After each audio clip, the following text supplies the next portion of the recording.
Buenas tardes, alumnos de primer año de secundaria. Les saluda Miss Erika. El día de hoy vamos a trabajar nuestro cuaderno de religión. Y el tema de hoy que vamos a estudiar es un tema muy importante, muy bonito también, y que espero que presten atención. Se titula Jerusalén y la sociedad judía. Jerusalén. Hemos escuchado hablar de este lugar. Es un lugar muy importante que nos hace referencia, que nace en aquel lugar. Jerusalén es una ciudad muy importante dentro del mundo religioso, porque es en ella donde se empiezan a desarrollar las primeras comunidades cristianas, las primeras religiosidades en relación del hombre con Dios. Aquí vamos a ver, Jerusalén es un nombre que resuena por igual en el corazón de cristianos, judíos y musulmanes, que hace eco a través de siglos de historia compartida y disputada. Entonces Jerusalén es una de las principales ciudades y la más importante, porque es allí donde se empieza a desarrollar las primeras comunidades cristianas, las primeras comunidades religiosas, ¿no?, que tienen que ver con la relación directa e íntima con Dios. Vamos a conocer esta tarde aspectos importantes que se desarrollaban y que habían en la ciudad de Jerusalén. Elementos importantes que constituían la ciudad de Jerusalén. Y una de ellas, vamos a estudiar, es el Sanedrín. ¿Qué es el Sanedrín? ¿Qué era el Sanedrín? De repente nunca lo hemos escuchado, pues hoy vamos a aprender. El Sanedrín era un lugar que estaba formado por 71 miembros. Se sentaban en semicírculo con el sumo sacerdote en medio. El sumo sacerdote era la máxima autoridad que existía en Jerusalén. Ya era el jefe principal del templo, era el jefe principal de las iglesias, era la cabeza principal. Entonces, el Sanedrín tenía poder de castigar, de juzgar y encarcelar. En el Sanedrín iban las personas que cometían algún tipo de pecado, ¿no?, que estaban apartadas de Dios, que cometían algún tipo de falta, y eran arrestadas y pasaban por un juicio. Y ese lugar donde ellos iban eran el Sanedrín. Aquí vemos, ¿ves?, dice que estaba formado por 71 miembros. Aquí en la parte principal estaba el sumo sacerdote, y aquí están las personas que las llevaban por algún tipo de falta. Entonces ellos tenían el poder de poder juzgar, castigar y encarcelar. Ese era el Sanedrín. ¿Ya? ¿Nos quedó claro? ¿Listo? El Sanedrín, entonces, podríamos decir que en la actualidad es como una cárcel, ¿no?, como un juzgado, donde se llevan a las personas que cometen algún tipo de delito y puedan ser juzgadas por un juez, pero aquí eran juzgadas por el sumo sacerdote. ¿Ya? Vamos a ver ahora. Principales fiestas judías que existían en Jerusalén. Las principales fiestas judías, una de ellas eran la Pascua. A ver, pero primero, antes de seguir, vamos a entender quiénes eran los judíos. Los judíos eran personas que creían firmemente en Dios, que tenían una relación con Dios. Los judíos lo encontramos en parte del Antiguo Testamento, ¿no? Ellos creían simplemente en Yahvé, en Jehová, en Dios. Dentro de sus principales fiestas, los judíos tenían la fiesta de la Pascua. ¿Y qué celebraban en esta fiesta? ¿Ves? Ahí vemos, acá hay una reunión que ellos estaban celebrando su fiesta de la Pascua.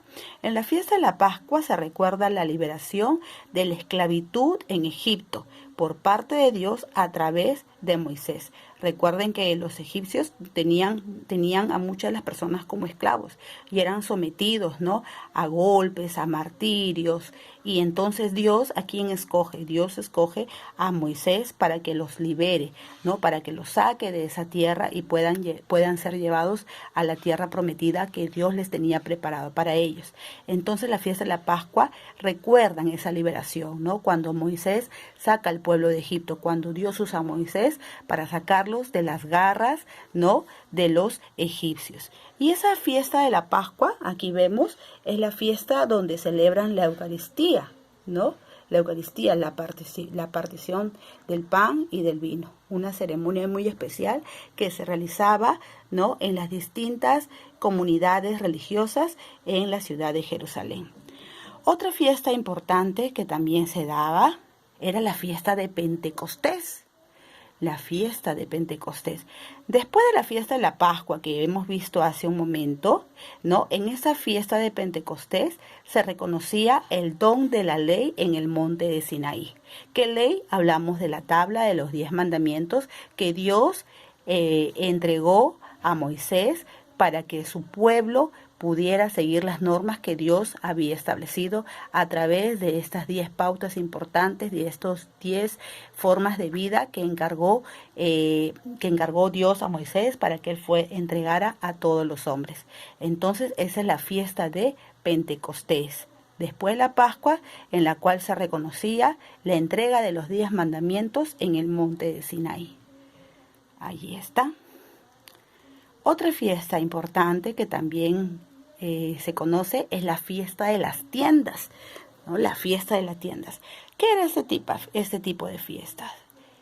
Dice, ahí vemos, ¿no? La fiesta de las tiendas. Vemos que son como unas carpas allí, donde la gente armaba sus carpas. ¿Y qué recordaban? Recordaba la estancia en el desierto. Cada familia se hacía su propia choza acerca de la ciudad. Recuerden que cuando Moisés libera al pueblo de Egipto de las garras de los egipcios, ellos tuvieron que pasar por muchos desiertos, ¿no? Y en cada uno de esos desiertos pasaban por muchas pruebas, ¿no? Como las plagas, ¿no? Y una serie de situaciones que vivieron ellos para ser liberados del pueblo de Egipto.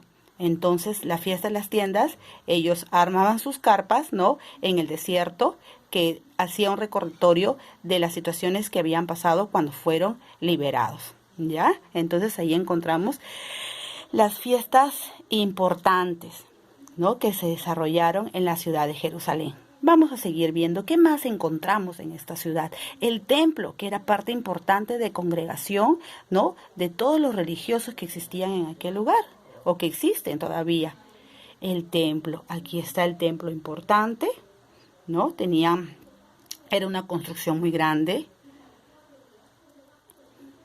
El templo de Jerusalén era el centro de la vida religiosa judía.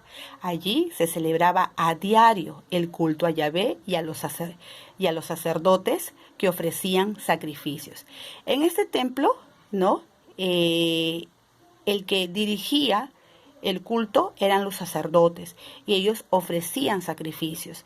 Aquí el culto a Yahvé. Recuerde que Yahvé es una palabra hebrea que significa Dios, que significa Jehová, pero que los mismos nombres que le dice mención hace referencia a uno solo, que es a Dios. Dice que en este templo se reunían para rendir culto, ¿no? A Dios, y el culto que ellos hacían eran a través de sacrificios, y los sacrificios que ellos realizaban eran sacrificios de animales, ¿no? ¿Qué hacían? Agarraban un cordero, lo degollaban, ¿no? Y esa sangre que era derramada la colocaban en un recipiente. Y iban con esos recipientes, ¿no? Y con sus animales entregados aquí al templo como muestra de purificación, como muestra de limpieza de pecados. Y esa sangre, ¿no? Que estaban en sus depósitos, eran entregadas a este templo como muestra de sacrificio y veneración a Dios. Eso es lo que se hacía en el templo, ¿no? Los sacrificios de animales, que mataban animales, y esa sangre que era derramada era presentada delante de Dios como muestra de perdón, como muestra de limpieza de pecados. Eso era el templo. Vamos a ver qué más encontramos, chicos. El templo dice que significaba la presencia permanente de Dios en medio de su pueblo, a través de los sacrificios que ellos realizaban. ¿Qué más encontramos aquí? La sinagoga. A ver, ¿qué es la sinagoga? Aquí está, vemos un lugar, un templo, vemos a personas que están arrodilladas, ¿no? ¿Y qué están haciendo ellos en la sinagoga? Era el lugar de reunión de los judíos para la oración y el estudio de la ley. En esta sinagoga ellos recibían, ¿no? Recibían la lectura de la palabra de Dios, donde el sumo sacerdote pues impartía sabiduría, conocimiento a través de la lectura de la palabra. Y allí eran sus centros de oración. Esto era la sinagoga. Mientras que en el templo realizaban los sacrificios, ¿no? En la sinagoga ellos estudiaban, meditaban y oraban, ¿no? Y era el sumo sacerdote quien instruía y dirigía y enseñaba la palabra de Dios. Vamos a ver qué más encontramos. Los saduceos. ¿Qué eran los saduceos? ¿Qué eran los saduceos? Aquí está. Dice que los saduceos pertenecían a la clase alta del país. Religiosamente eran muy conservadores, se atenían a la ley y no creían en la resurrección. ¿Ves? Los saduceos eran no sacerdotes, sino eran las personas que tenían cierto cargo de religiosidad, pero que pertenecían a la clase alta.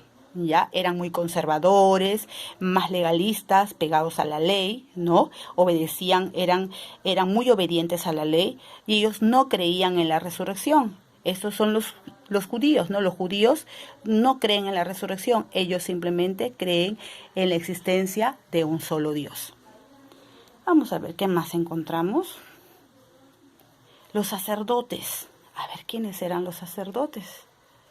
Ahí están los sacerdotes en los templos.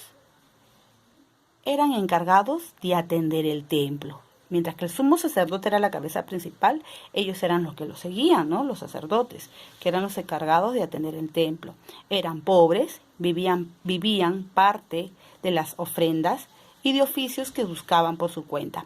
Las ofrendas vienen a ser el dinero, ¿no? Que dejaban como parte de agradecimiento a Dios los fieles que la integraban. Y de ese dinero que era entregado, pues vivían los sacerdotes. Pero no era suficiente para ellos, por eso buscaban oficios, ¿no? Para poder mantenerse. Trabajaban muy aparte. A ver qué más encontramos. Los escribas. ¿Quiénes eran los escribas? Ahí vemos a un escriba. Su misión consistía en explicar y actualizar la ley en función de los nuevos tiempos y de los problemas que se planteaban. O sea que los escribas eran los que traducían muchas veces el mensaje de la Biblia, ¿no? De repente habían partes que no entendía el pueblo y lo que ellos hacían, los escribas, era interpretarla, ¿no? Estudiarla y darle un significado a aquello que no se podía entender. Ese era el papel de los escribas, explicar y actualizar la ley. Vamos a ver, siguiente, los fariseos. ¿Quiénes eran los fariseos? Ahí vemos los fariseos. La palabra fariseo significa separado, apartado. Eran hombres piadosos que conocían bien la ley y la cumplían. Eran obedientes a la ley, eran legalistas. Y los fariseos estaban separados de los que no conocían la ley. O sea, en este caso los fariseos rechazaban a aquellas personas que estaban apartadas de Dios, alejadas de Dios. No eran parte de su entorno social. Los rechazaban. Personas que no conocían la ley de Dios, ellos los apartaban. Ese era el papel de los fariseos, ¿no? Ellos eran tan obedientes a su ley que no aceptaban que otros no la conozcan. Entonces, estas personas eran apartadas y eran alejadas de ellos mismos. O sea, su círculo de ellos era solo con personas que conocían la ley. Estos eran los fariseos. Ya, chicos, vamos entendiendo. Vamos a conocer ahora las mujeres, ¿no? ¿Qué papel cumplían las mujeres en la Jerusalén? A ver, aquí están las mujeres. Dice, las mujeres no tenían los mismos derechos civiles y religiosos que el hombre, ¿no? Eran más relegadas, no cumplían un papel muy importante, ¿no? Dice que una mujer dependía totalmente de su padre hasta la edad de 12 años, ¿no? A la edad de 12 años, después de los 12 años, ellas eran entregadas ya en matrimonio, ¿no? Donde ya no pasaba a depender de los padres, sino pasaba a depender del marido, ¿no? De la pareja. Y las mujeres en las sinagogas solo se limitaban a escuchar, no podían participar, no podían hablar, simplemente eran oidores de la palabra. Ese era el papel de las mujeres en Jerusalén. ¿Ya, chicos? Entonces, miren, esto es lo que hemos visto el día de hoy acerca de los elementos que constituyen y de las personas, ¿no?, que cumplían un papel muy importante dentro de Jerusalén. Entonces espero que el tema haya estado interesante, es un tema muy bonito y lo que ustedes van a hacer terminado de escuchar esta clase, escribir el tema en el cuaderno. Ya van a escribir su tema en el cuaderno de acuerdo a lo que hemos explicado, ¿no? Espero que hayan entendido y van a desarrollar la actividad. ¿Cuál va a ser la actividad? Averiguar las principales costumbres religiosas que existen hoy en la ciudad de Jerusalén. Esa es la tareita que van a desarrollar. Lo que deseo es que me desarrollen el tema, ¿ya? Esta tareita se las voy a dejar para el día... mañana es miércoles, para el día jueves, ¿ya? Para el día jueves me la presentan en la mañana. En la mañana no tienen ningún curso del día jueves, pero me van a presentar esta tareita. ¿Ya, chicos? Entonces, por favor, espero que les haya quedado claro. Está muy sencillo el tema y empezamos a trabajar. ¿Ya? Entonces, esta tarea me la presentan para el día jueves. ¿Ok, chicos? Para el viernes mejor. Para el viernes. Me estoy confundiendo con las fechas. Esta tarea me la presentan para el día viernes, en la mañana. Mañana es jueves, ¿no? Mañana es jueves. Mañana jueves en la primera hora vamos a trabajar lo que es plan lector. Así que estén atentos. Y esta tarea de las costumbres me la presentan el día viernes. ¿Ok? ¿Quedó claro? Cualquier duda, cualquier cosa me comunican, me mandan un audio o me escriben al WhatsApp. Que tengan una buena tarde, que Dios los cuide y los bendiga.